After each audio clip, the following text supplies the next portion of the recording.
We've fielded a lot of questions over the years here at Calvary. While these may not always be the only answers, they're our answers, and we hope they help you as you continue to grow in your faith.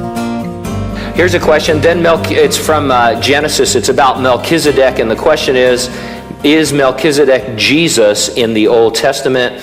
There are some who believe that it is, but I don't think so, because Melchizedek appears in the Old Testament. He blesses Abraham. He's the priest of Salem. There's obviously some kind of a priesthood going on that Abraham knows something about, and then we don't see him anymore.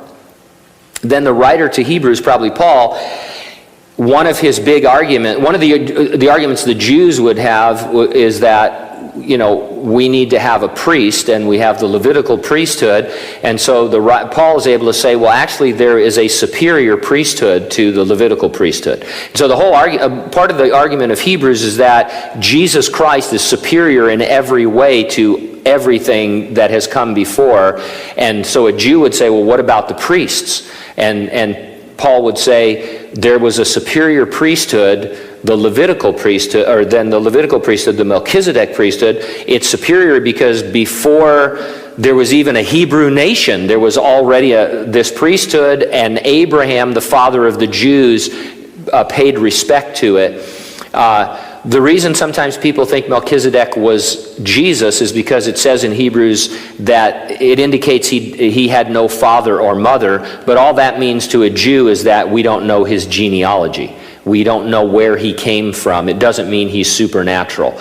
And it would kind of destroy the argument to say, well, Jesus was Jesus. You can't say Jesus is a superior priest because he appeared in the Old Testament. You have to say there was actually a superior priesthood, so you quit thinking that, so maybe Moses and the tabernacle and the priesthood and the sacrifices, maybe all of it is inferior to Jesus Christ. So I think Melchizedek was a real guy who was a real priest in a real ordination of priests that we know nothing about.